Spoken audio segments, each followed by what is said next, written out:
मैं बहुत अच्छी हूँ जी बहुत अच्छी केबीसी के बाद तो और भी अच्छी फर्स्ट टाइम जब मुझे कहा गया कि आपको फास्टेस्ट फिंगर फर्स्ट के लिए सिलेक्ट किया गया है, कान से वो फ़ोन हटा के नंबर देख रही हो ये क्या मुंबई से कॉल है क्या और फिर जब उन्होंने कहा कि आपका शूट इस डेट पे है और हम लोग आपको और आपके कंपेनियन के लिए फ़्लाइट की टिकट्स भेज देंगे, मेरा तो मतलब लॉटरी लगने जैसा। वहीं पे मैं करोड़पति वाली मुझे फीलिंग आ रही थी कि कभी भी मैंने फ्लाइट से ट्रैवल नहीं किया था, एयरपोर्ट भी नहीं देखा था मैंने इसके पहले। फर्स्ट डे फर्स्ट शूट मुझे याद है जब वो केबीसी का म्यूज़िक जो प्ले हो रहा था ना, तो वैसे गूज़बम्स आना बोलते हैं ना, मुझे तो ऐसे मैं देख रही हूँ कहाँ से लाइट जा रही है आ रही है और फिर यहाँ रैंप की तरफ मैं देख रही हूँ, मॉनिटर जाए बाहर में हॉट सीट के सामने जाके मैंने सर को बोला, सर मैं तो घूमने आई थी जो डायरेक्टर असिस्टेंट डायरेक्टर लोग रहते हैं वहाँ पे सेट पे, तो उनको बोल रहे कि हाउ टू हैंडल हर। मैं तो कंफ्यूज्ड मैं एकदम कंफ्यूज्ड हूँ, क्या करूँ मैं इनके साथ ये तो एकदम दिल से बोलती है और इतना हंसती है। पर्टिकुलर एक वीडियो, केबीसी का एक वीडियो जहां पे एक औरत बैठी हुई है, काफी हंसते हुए नजर आई और साथ ही में उनके ऑपोजिट में यानी हम सबके प्यारे बिग बी हैं, यानी बच्चन साहब है। सिर्फ केबीसी में उन्होंने पार्टिसिपेट ही नहीं किया है, इतना हंसाया सबको कि वो पर्टिकुलर क्लिप अब वायरल हो चुका है। चाहे सोशल मीडिया में जितने भी प्लेटफॉर्म्स है, सारे प्लेटफॉर्म्स में वो वीडियो अब लिटरली वायरल है। लेट्स वेलकम, इस वक्त हमारे साथ है एक्सक्लूसिव फर्स्ट टाइम इंटरव्यू आज तक के साथ। आपका वेलकम टू आज तक। अलोलिका, आप कैसे हो, आप ये बताओ। मैं बहुत अच्छी हूँ जी बहुत अच्छी केबीसी के बाद तो और भी अच्छी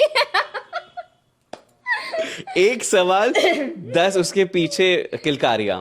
ग्रेट। सो कैसे मतलब वहां तक मतलब कैसे पहुंचे तुम? पहले तो वो सिलेक्शन राउंड जो लॉटरी में फ़ोन नंबर आना, उसके बाद उनका कॉल आना, फिर ऑडिशन होना। अभी ऑडिशन के पीछे भी एक कहानी है। ऑडिशन हम लोगों को मुंबई में बुलाया गया था ऑडिशन के लिए और ऐसा हुआ कि ट्रेन टिकट्स थे नहीं तब, और प्लेन के टिकट्स तो हम लोग खरीद नहीं सकते हैं, तो फिर भूल जाए क्या करें। और फिर मैं पिछले 18 सालों से ट्राई कर रही हूँ केबीसी के लिए, तो एक आदत सी हो गई है, तो कोई प्रॉब्लम नहीं है, नेक्स्ट ईयर फिर से ट्राई करेंगे, कोई बात नहीं तो अनएक्सपेक्टेड था कि कुछ दिन बाद फिर से केबीसी की टीम से मुझे कॉल आया और बोला गया कि आपको ऑनलाइन ऑडिशन के लिए सिलेक्ट किया गया है। तो मैं तो मतलब खुशी का ठिकाना नहीं था मेरा मैं इतनी खुश हुई। और उन्होंने जब पूछा आप अवेलेबल रहोगी, हाँ 200% अवेलेबल भाई आपने मौका दिया, यही बहुत बड़ी बात है मेरे लिए, मैं तो जा नहीं पाई थैंक यू सो मच। मैं पूरा दिन आप बोलिए ना कब कहाँ कैसे मैं रहूँगी मैं हूँ, सारा दिन मैं हूँ। तो फिर मैंने ऑडिशन दिया, क्लियर किया, उसके बाद फिर से एक और ऑडिशन हुआ, क्लियर हुआ, उसके बाद फाइनली सिलेक्शन हुआ मेरा फास्टेस्ट फिंगर फर्स्ट के लिए। मतलब एक्सपीरियंस ऐसा था कि मैं इतनी खुश थी कि 18 सालों से ट्राई करने के बाद जाके जब आपको सफलता मिलती है तो उस खुशी का कुछ मतलब कोई ठिकाना नहीं रहता है। और कहते हैं ना, सर भी कहते हैं, केबीसी में भी कहते हैं कि कोशिश करने वालों की कभी हार नहीं होती। बहुत सही बात है, बहुत सही बात है, क्योंकि कोशिश कभी नहीं छोड़नी चाहिए और विश्वास भी उतना ही स्ट्रांग होना चाहिए जैसे कि मेरा था। हर बार फेल होती थी, नेक्स्ट ईयर फिर से ट्राई करती थी और उससे भी ज़्यादा विश्वास के साथ फाइनली मेरा हो गया अच्छा, ये बताओ कि जब कॉल आया आपके पास, तुरंत आप मान गए थे कि हाँ भाई ये एक बिल्कुल ट्रू कॉल है एकदम केबीसी की ओर के टीम से, और इस बार तो मैं जा रही हूँ मुंबई, ऐसा था?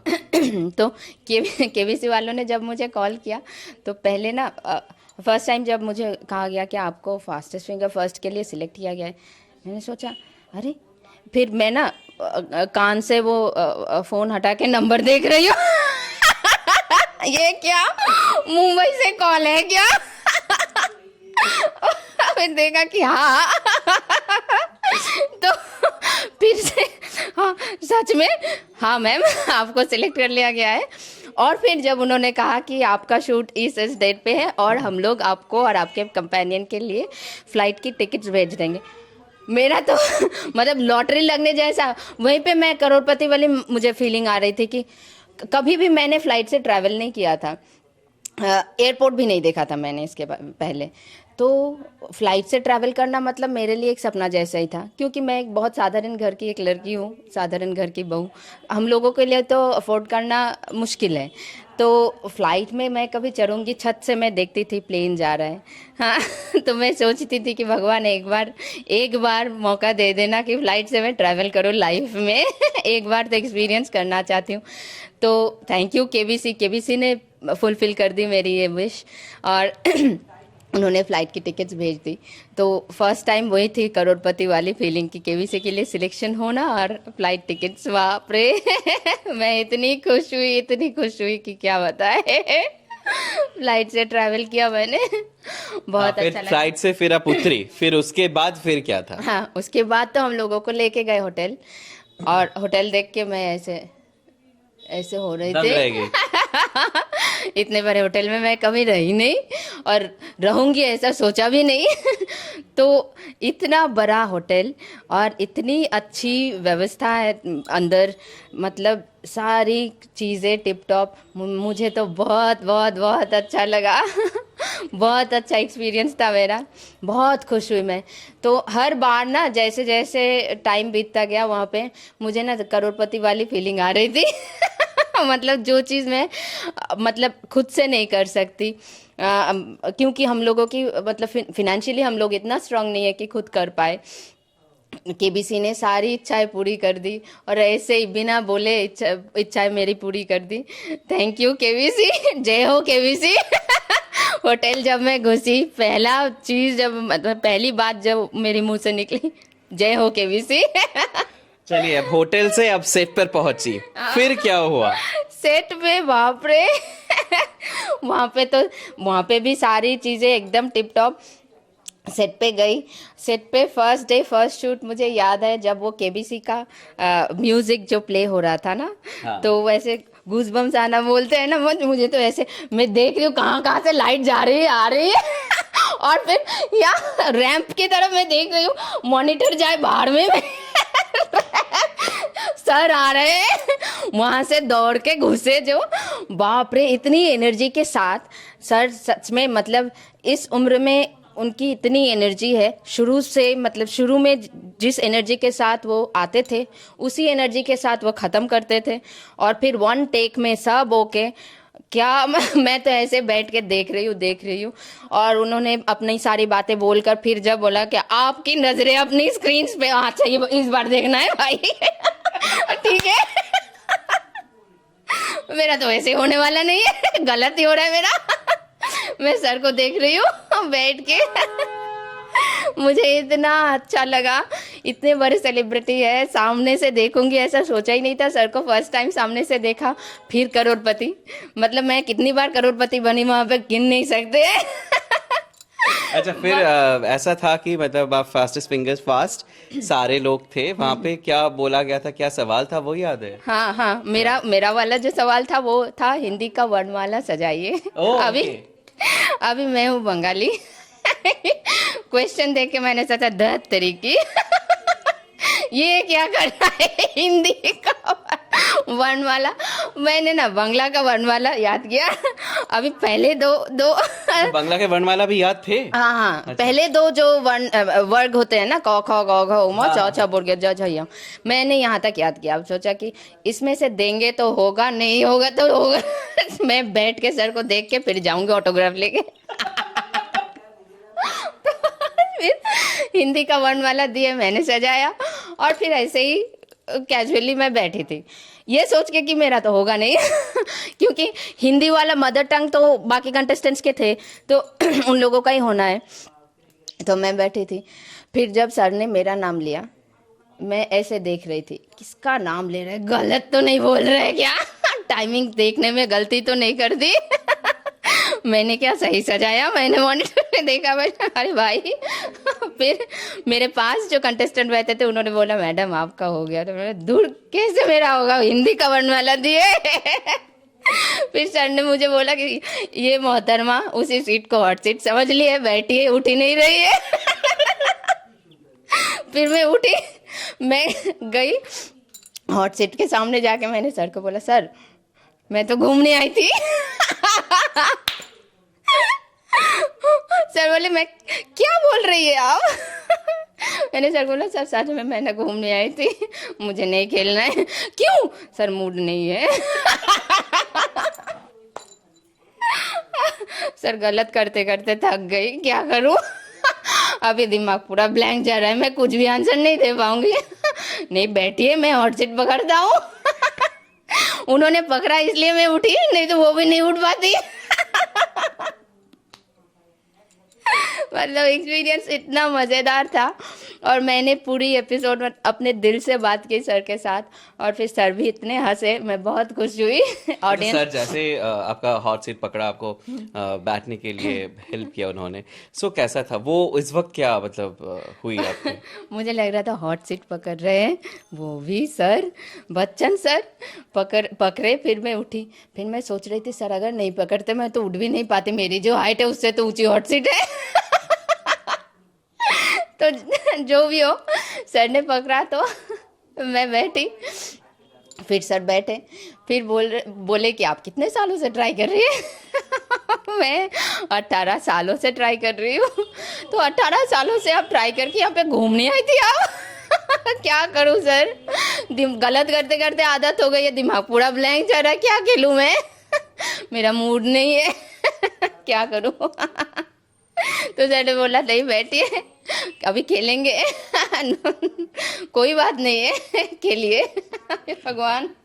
अच्छा, जैसे आप वहाँ बैठे और सर आपको हेल्प किए बैठने को, फिर उसके बाद एग्जैक्टली कैसे इंटरेक्शन, मतलब सर तो शायद घबरा ही गए कि आपको कैसे संभाले, क्योंकि एक सवाल और उसके पीछे इतनी लंबी किलकारियां बंद होती गई वो इतनी तेज हंसती है।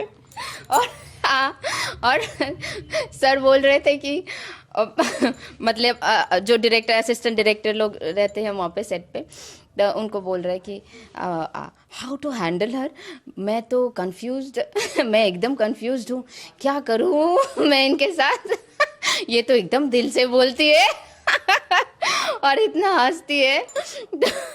सर बैठे, वैसे ही कन्वर्सेशन स्टार्ट किया। मुझसे मेरा एक्सपीरियंस पूछा और एक्सपीरियंस जैसा था मैंने अपने बिल्कुल दिल से, हम लोग रहे ट्रेन से ट्रैवल करने वाले पब्लिक। तो हम लोग अगर फर्स्ट टाइम प्लेन से ट्रैवल करेंगे तो एक्सपीरियंस कैसा होगा उसे कंपेयर करके कैसा लगा मुझे, वही मैंने शेयर की सर के साथ। और वो एकदम हंसी मजाक में मैंने शेयर किया। मैंने एक्सपेक्ट नहीं किया था कि सर इतना हंसेंगे और ऑडियंस भी इतनी हंसेगी।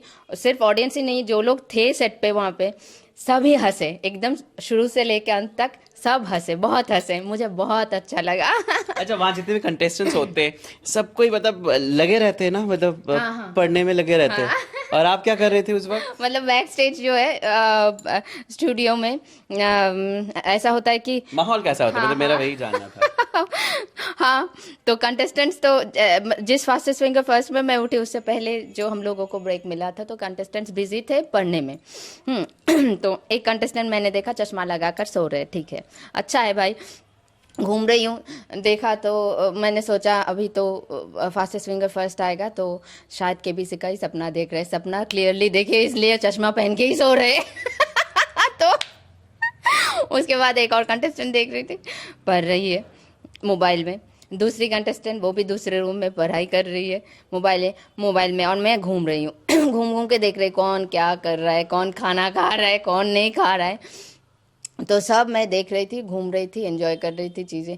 और क्योंकि मेरे मन में कोई एक्सपेक्टेशन भी था नहीं कि मैं हॉट सीट पे जाऊंगी, अगर गई तो खेलूंगी, कुछ भी नहीं था। सिर्फ एक चीज़ थी कि सर को मैं देखूं, जितनी देर हो सके सर को देखूं, वहाँ पे बैठूं, सारी चीज़ें एक्सपीरियंस करूं, एंजॉय करूं, बस इतना ही मेरे लिए काफ़ी था। क्योंकि केबीसी ने तो मेरी सारी इच्छाएं वैसे ही पूरी कर दी, प्लेन में चढ़ाया और फिर प्लेन से ट्रैवल किए, इतने बड़े होटल में रखे, सर से मिलवाया, सर से ऑटोग्राफ फोटोग्राफ सभी मिल जाएंगे तो अब क्या चाहिए। अच्छा, कहाँ तक पहुंची थी आप फुल? हाँ, 12,50,000 तक मैंने खेला, मतलब जीता मैंने। फिर 25 लाख का भी सही आंसर ही दिया मैंने गेस करके, पर लाइफ लाइन नहीं थे तो मैंने रिस्क नहीं लिया। कोई आप कुछ आता जाता भी नहीं है वैसे क्योंकि एक्सपेक्टेशन तो मेरा ज़ीरो ही था तो इसलिए अगर वहाँ पे ऐसा मुझे लगा कि लोग वहाँ पे जाते हैं, जो लोग बहुत एक्सपेक्टेशंस लेकर जाते हैं ना, बहुत लोग ऐसे होते हैं कि मैं देखती हूँ प्रोग्राम तो समझ में आता है कि लोगों को मन में वैसा रहता है कि पैसों की चिंता रहती है उन लोगों के मन में, और वो भी सामने चेहरे पे उनके झलकती है, टेंशन कि ये क्वेश्चन अगर सही हो गया तो क्या होगा, गलत हो गया तो क्या होगा, ये वो। पर वैसा कुछ टेंशन मेरे मन में नहीं था क्योंकि मेरा एक्सपेक्टेशन भी ज़ीरो था। तो शुरू से लेकर अंत तक जितनी भी क्वेश्चंस मैं खेली, लाइफलाइन की मदद से हो, खुद से हो, मैंने एंजॉय करके खेला। और फिर सर भी बहुत हंसे, सब लोग बहुत हंसे, मुझे बहुत अच्छा लगा इससे ज़्यादा मुझे कुछ और चाहिए भी नहीं थी, बस मैं खुश बस आप तो खुश हो, वो तो समझ में ही आ रहा है। लेकिन आपकी निजी जिंदगी में भी बहुत एक टर्निंग पॉइंट, एक केबीसी तो है ही, और एक चीज है जो से आपकी नई जॉब लगी हुई है। सिर्फ पोस्टिंग कहाँ पे है वो नहीं, आप उसके बारे में थोड़ा सा बताइए हमारे दर्शकों को। हाँ, तो मैंने स्टेट लेवल का जो पब्लिक सर्विस कमीशन का एग्ज़ाम होता है वो क्लियर करके आईसीडीएस में सुपरवाइज़र पोस्ट के लिए मैंने जॉब हासिल किया है। पर सारी जो फॉर्मेलिटीज़ होती है, पुलिस वेरिफिकेशन, मेडिकल, ये सारी चीज़ें हो गई है और अभी सिर्फ पोस्टिंग बाकी है। शायद अगले 2-3 महीनों में वो भी एक्सपेक्टेड है मिल जाए, और पोस्टिंग वेस्ट बंगाल के अंदर ही होगी। और हो सकता है कि घर से बहुत दूर ना हो, क्योंकि मेरी रैंक भी अच्छी है तो मिल जाएगी, ऐसा एक्सपेक्टेड है। अब देखते हैं क्या होता है। और लाइफ में क्या बदलाव आया है पोस्ट केबीसी? पोस्ट क्योंकि केबीसी, अब तो वायरल क्वीन है। हाँ हाँ अभी केबीसी का हैंगओवर चल रहा है एकदम मतलब फ़ोन आ रहे हैं, व्हाट्सएप में सारे बेस्ट विशेस आ रहे हैं, यूट्यूब में मैंने देखा बेस्ट विशेस, बहुत सारे लोग मतलब जिनको मैं जानती भी नहीं हूँ, इवन फॉरेन कंट्रीज से भी बेस्ट विशेस दे रहे हैं, आशीर्वाद दे रहे हैं। तो ऐसे लोग जिनको मैं नहीं जानती, जिनसे मैंने कभी बात नहीं की, नहीं मिली, वो लोग मेरा वीडियो देखकर मुझे मतलब मेरे लिए ये मैसेज पोस्ट कर रहे हैं सोशल मीडिया पे कि एक सज्जन ने तो पोस्ट किया लंदन से कि जब भी मैं दुखी होता हूँ, मैं आपका वीडियो देखता हूँ, मेरा मन प्रफुल्लित हो जाता है, मैं फिर से वापस काम पे आ जाता हूँ। मेरे लिए बहुत बड़ी बात है। मैं आशीर्वाद देता हूँ कि आप सदा खुश रहे, पूरी ज़िंदगी खुश रहे। तो ऐसे बहुत लोगों ने मुझे आशीर्वाद दिया है, बेस्ट विशेस दिया है, तो ये बहुत बड़ी चीज़ है मेरे लिए, बहुत बड़ी चीज़ है। मैंने एक्सपेक्ट नहीं किया था कि केबीसी के बाद मुझे ये मिलेगा। मतलब ये है ना कि 1 करोड़ 7 करोड़ जीतने से भी बहुत ज़्यादा इम्पोर्टेंट ये चीज़ें हैं कि लोगों का आशीर्वाद, ये सबको नहीं मिलता है, सिर्फ नसीब वालों को मिलता है। तो मैं लकी हूँ, मुझे मिला हाँ, जैसे मिला आपका फर्स्ट इंटरव्यू, और वो भी एक्सक्लूसिवली आज तक, कभी इस वक्त आज तक के दर्शक देख रहे हैं आपको। और कैसे खुद की तैयारी कैसे की आपने यहाँ तक पहुँचने के लिए, केबीसी तक पहुँचने के लिए? हाँ, मैं न्यूज़पेपर पढ़ती थी डेली, अब भी पढ़ती हूँ। ये बहुत ज़रूरी होता है, न्यूज़पेपर से बहुत सारी चीज़ें प्रिपेयर हो जाती हैं। और दूसरी चीज़, मैंने जो एग्ज़ाम के बारे में बताया, जो मैंने क्लियर किया जॉब के लिए उस एग्ज़ाम की पढ़ाई जो मैंने की थी उसमें से भी कुछ मदद मिल गई, तो मिलजुल के सब हो गया मेरा। वैसे कोई एक्सपेक्टेशन तो मेरा था नहीं, केबीसी में जाऊंगी, वहाँ पे सर के सामने मैं बैठूंगी, मुझे लोग देखेंगे सर के साथ, सर के सामने, यही बहुत बड़ी बात थी मेरे लिए। इससे ज़्यादा मैंने कुछ एक्सपेक्ट भी नहीं किया था। तो जो धनराशि मुझे मिली है वो मैं सोचती हूँ मुझे बोनस मिली है भगवान के आशीर्वाद से हो, केबीसी वालों की कृपा से हो, जय हो केबीसी अब उस रकम का क्या करने वाली है? हाँ, मैंने सोचा है कि मेरे बच्चे के लिए, मेरा बेटा है 4 साल का, तो उसके भविष्य के लिए, उसकी पढ़ाई के लिए मैं इन्वेस्ट करूँगी।